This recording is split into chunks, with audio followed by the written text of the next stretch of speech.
Okay, so this episode we've done a lot of star mixes, and now it's time to get one of our 2 delivery vehicles ready.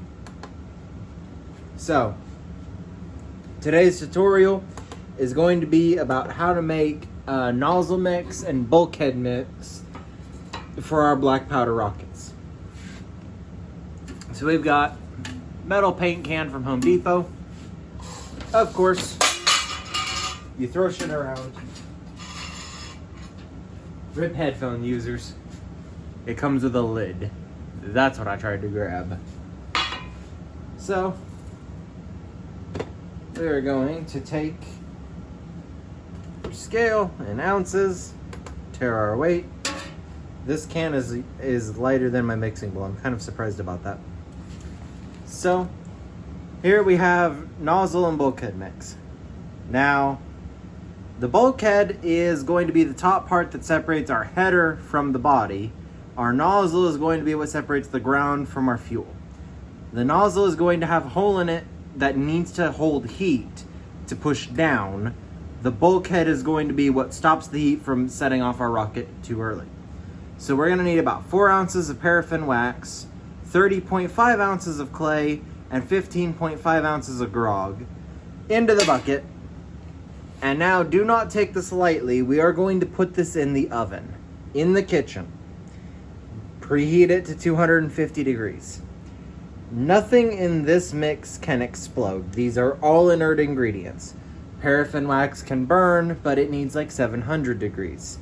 So as long as you do that, we'll be okay. That's why we're cooking it low and slow. So, the other side of that, so this is our nozzle mix. For our bulkhead mix, which actually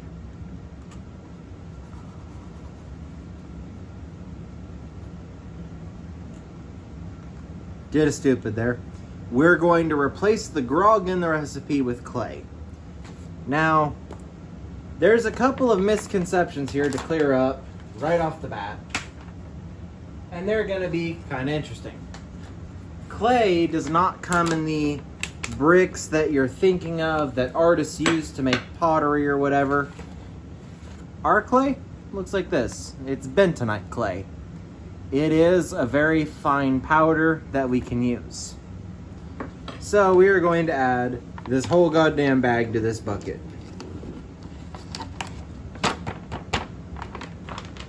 Ugh. And then we open up the second bag and we add almost the whole motherfucker.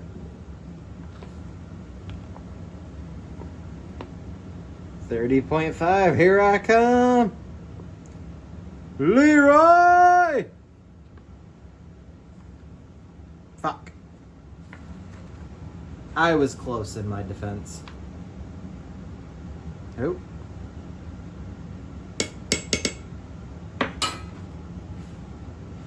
How do you like me now?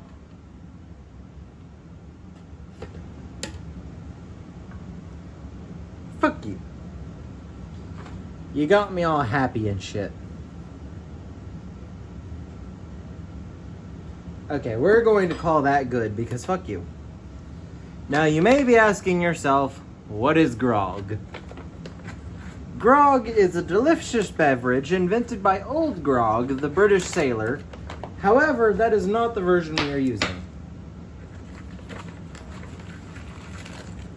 Grog is this kind of more coarse powder that is a result of like crushed up and broken pottery.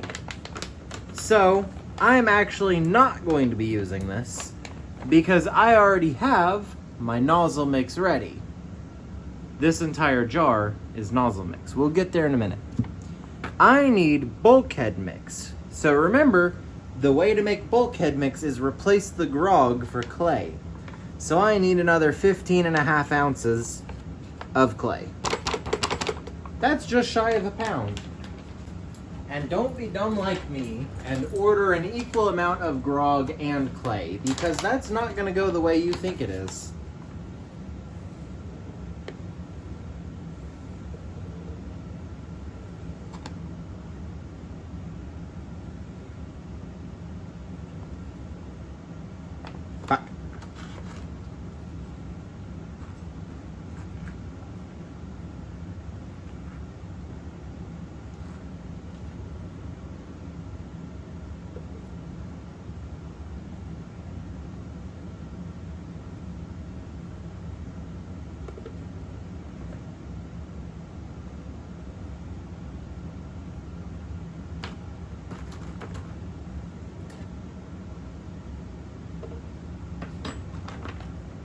Oh, you son of a...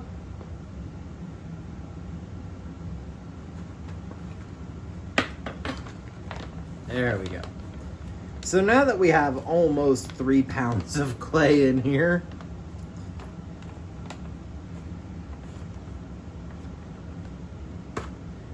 now, if you'll remember, our first ingredient was the paraffin wax. So, we're going to tear that. Now, paraffin wax you can buy off Amazon, but it almost always comes in these gigantic blocks. So I have an old bread knife that, because I do not enjoy the taste of wax, I saved this bread knife only for paraffin wax. We're going to cut off a good chunk of it here. Keep your fingies out of the way. And keep in mind, we're going for 4 ounces here. Don't know if it helps to have a hot knife. Never tried it. That was 2.5. If you ever want to practice your axe murdering skills, try cutting wax. You'd be surprised.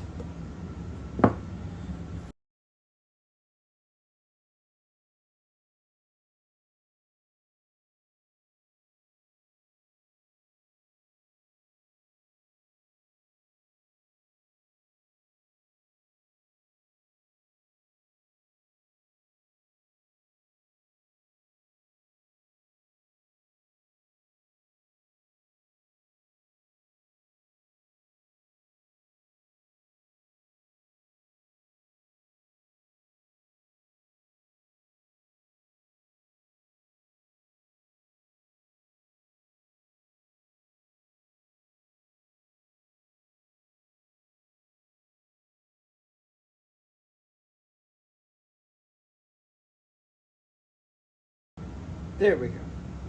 Right there on the edge of too much. Exactly where I want it to be. So now, we've got our bucket, and we want to make sure that our clay grog mix is here in the bucket, mixed, not great, but fairly reasonably, and all of our wax is in the center. Now, the size of our pieces doesn't actually matter here. So we're going to throw this in the oven we're going to check on it in an hour. It may take 2, depends how good your oven is. But that is the melting temperature of our wax. So that's what we're going to go by. 250 should melt the wax, get it to go into the clay, and then we'll check to see if it's melted or not. So into the house it goes. Okay, so we're done with that. We've got our mix in the oven inside. So this is our actual nozzle mix that's already been made. And I have a couple of silica packets in here because I want to keep it dry. So as you can see, it's pretty much the same color as the bentonite clay, strangely enough. But you can see these little grains in there that kind of look like sand. Those spots are actually our grog. And the clay is actually what we want. The grog gives it some grip. It's some grit. So it gives it a little bit of grip on the tube. Now, believe it or not, our paraffin wax is actually in here. So, I don't know if I can do it by hand. But when you squeeze really hard together, then it forms objects. You can see I just squeezed this little puck. Now, these are fairly fragile just because it's done by hand. But remember, we're going to be using a hammer when we do this. That's going to pack it really tight, and this is going to make a good nozzle mix for us. So, we're going to wait for our bulkhead mix to get out of the oven, and then we will have the 2 extra compositions we need to make our rockets. We will probably make a video here where we make fuel for them. So the fuel is black powder with no dextrin, but the catch to that is we actually need to slow it down a little bit.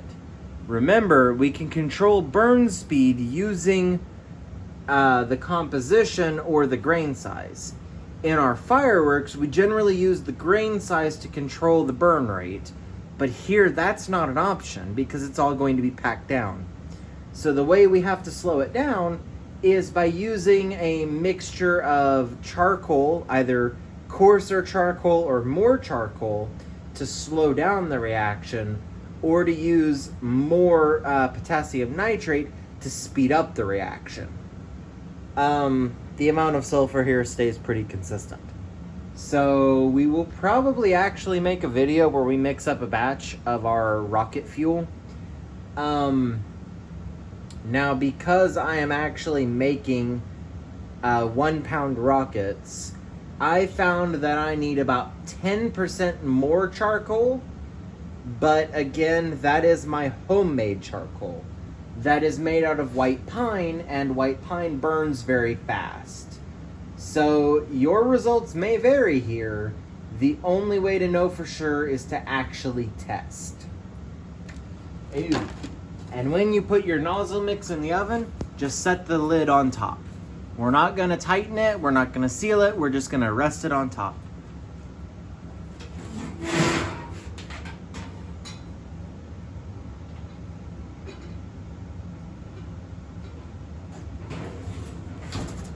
Sealing it totally can actually be a safety concern, and we don't need that on our lives. So we're just going to lay the lid on top and call that a day. It's going to stop any flame from getting in there. If there's a fire, it's gonna snuff it out. But if we seal it up, it may pop because the paraffin wax will expand as it melts.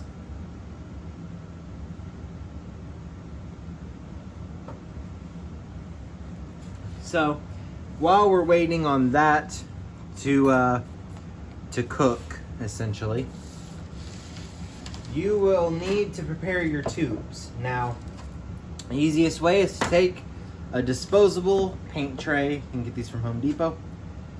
I have these little cardboard tubes. They're about 1/4 inch thick. I believe it's parallel wrap on these. I'm not real sure about that. And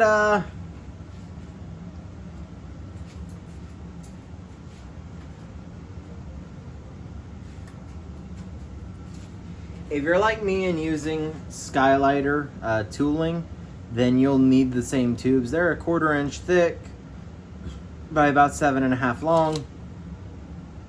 Skylighter tooling comes drilled to specific sizes. It only works with tubes in that size. Now you can buy the tubes wherever, but they have to be the same dimensions. So you'll also need this can of wood hardener. Now, brand doesn't really matter. I don't really care. The wood hardener is going to fill the pores in the wood and actually reduce our surface area. So you pour this in here. That gives you a nice layer. You roll these down with gloves on, of course. You get the extra off. And then what I did was I ran a string through the middle using actually the same string that we used for our black match. And then I hung them up over 2 posts where they were able to sit there and dry. I am out of tubes. All of them have already been treated. If they weren't, I would show you this process, but mine are already pre-done. Once I was done, because this is a disposable tube, I was able to fold the corner here, pour it back into my jar, which you shouldn't do, but you know what? So now our bulkhead mix is out of the oven. Take our lid off. It looks like the wax is mostly melted.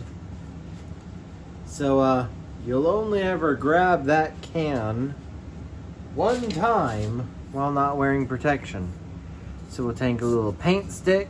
You can get these free at Home Depot with the purchase of the can, funny enough. Mixy, mixy.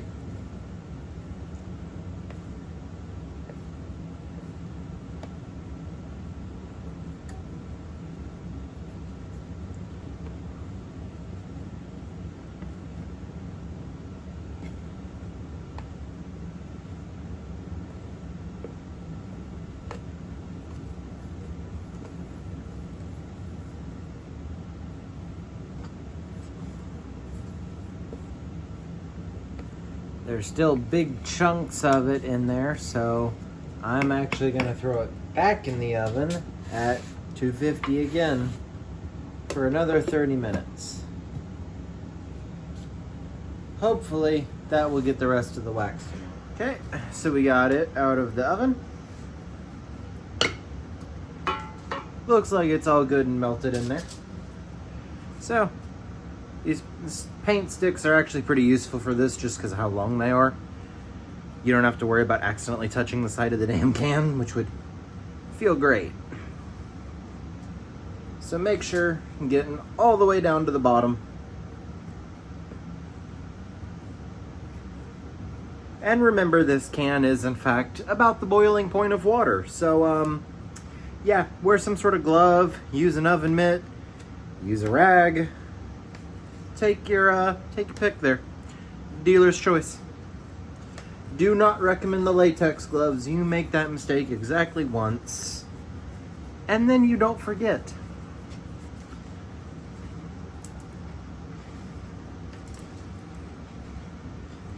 Also important, maybe don't set the 200-degree can on your paper-lined table.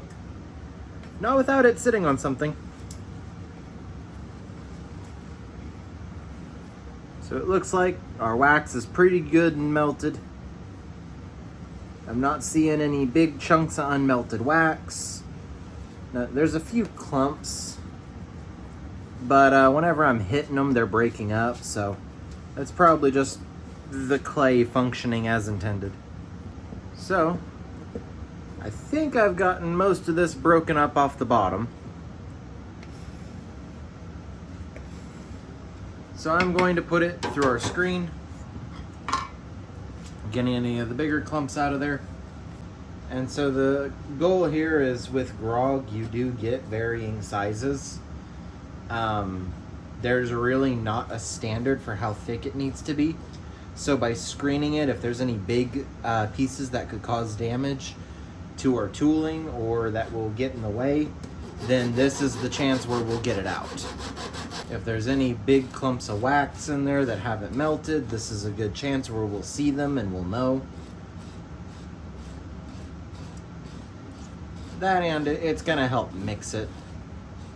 And I do use this can as kind of a multi-purpose. Because it is a sealing metal can, I actually put my I'll put my black powder in there. And generally I put one of the silica packets in there to help keep it dry. Because since our black powder is water soluble, having a low moisture content is a good thing. If it sits for a long time or the humidity's wrong, then it can end up causing the black powder to burn differently. The good news is it'll probably lower the power, so we're not in any danger there. But then it's not going to do what I'm expecting it to, which creates its own issues. With your rocket motors, if your black powder is too weak, then it will not go anywhere. It will just sit there like an upside down fountain, and it may just burn a hole through the side, which would not be ideal. I will say, like, the main downside to fireworks season is I legitimately have to make a black powder like one to two times every single day. And that's because we're going to use a lot of black powder making fireworks, because it's, you know, our main propellant, it's our main burst, so we're gonna need quite a lot of it. And only being able to work in about 8-ounce batches is a bit of a handicap. I did give myself a head start because every once in a while I would mix a batch of meal grade black powder with dextrin, and I kept that in storage. And so all I had to do was mix that with water and grate it and let it dry. So I've already started with let's see here, I think I had like a half-gallon bag or a 1-gallon bag that was half full of meal grade, and that has since all been turned into granulated. I want to say it was just under 2 pounds.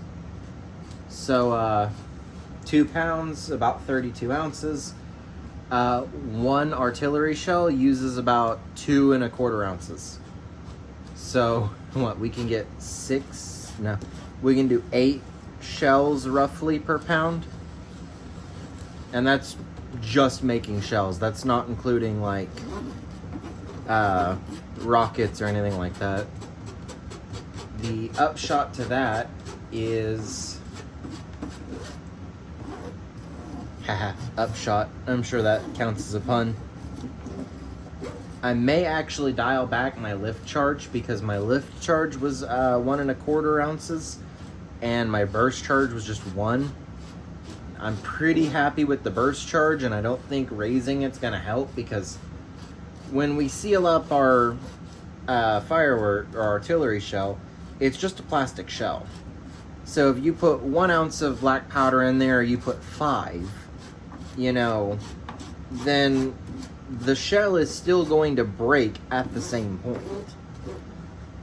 Like, the shell is got a number that it's going to reach, and when it reaches that, it's going to break apart. So I don't see putting a bigger burst charge in there as being super beneficial. I may test it out. I may actually give it a little bit of variance, go a 1/4 ounce up, a 1/4 ounce down, and then just look and see, because there's not really a need to measure it. It's really just based off of what looks good, because they're fireworks. Their sole purpose is form, not function. Not including the time to mix, the time to grate, the time to dry. Yeah, actually, if you're taking drying time and milling time, then yeah, you are actually looking at about 1 hour per ounce of black powder, which is just ridiculous. Of course, you can always work in bigger batches. I just don't have that capability yet.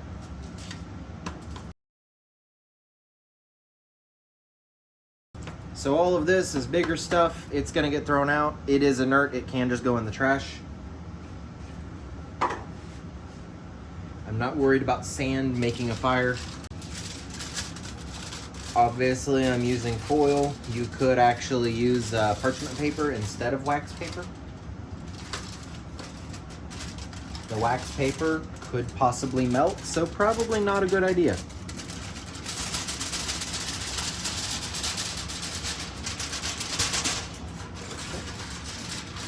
So there's all that back in there. It's been nicely grated. So now we're going to make sure it's mixed. Wipe down your mating surface here because we don't want any leaks. Wipe down this mating surface. And now we're actually going to seal this. Plastic hammer, because we don't allow sparking materials.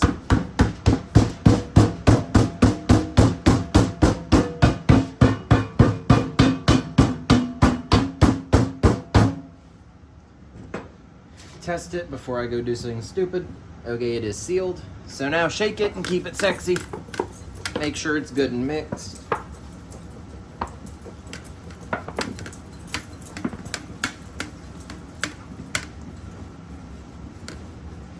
If you have a paint shaker, knock yourself out. I don't mix paint all that much. And just do it for about a minute or so. The only goal here is to make sure everything is thoroughly mixed, everything's getting to know each other, yada yada, blah blah blah.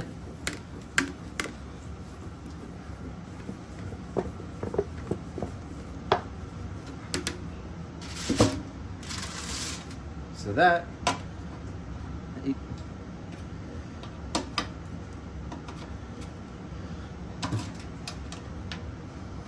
can use a screwdriver. I could normally get it with the spoon.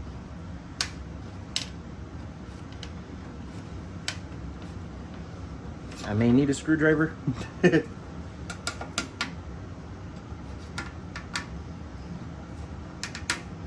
Yeah, I sealed it a little too tight. I can't get my spoon in there. Screwdriver to the rescue. Damn it. Unless I'm Oh, the answer is I'm dumb. That's not the edge of the lid. This is the edge of the lid. Don't be dumb, kids.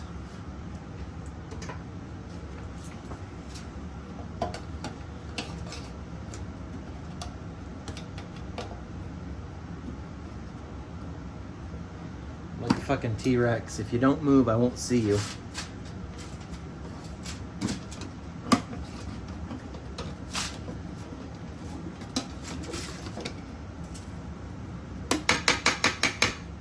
Oh, cool. I'm not totally crazy. I thought that's where the lid on the can was.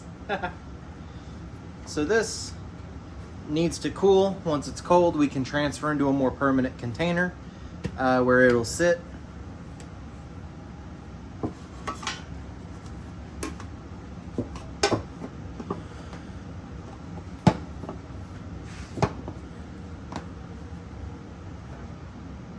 Do.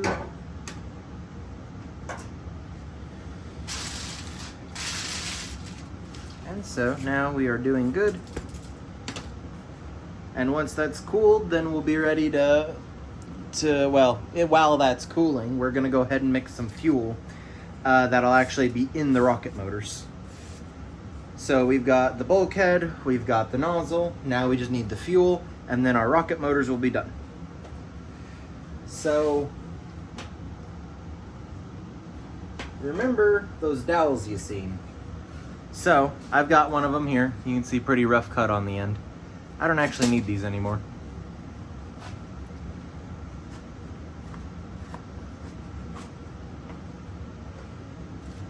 So rule of thumb is you want to use a rod that is half the diameter of your rocket motor.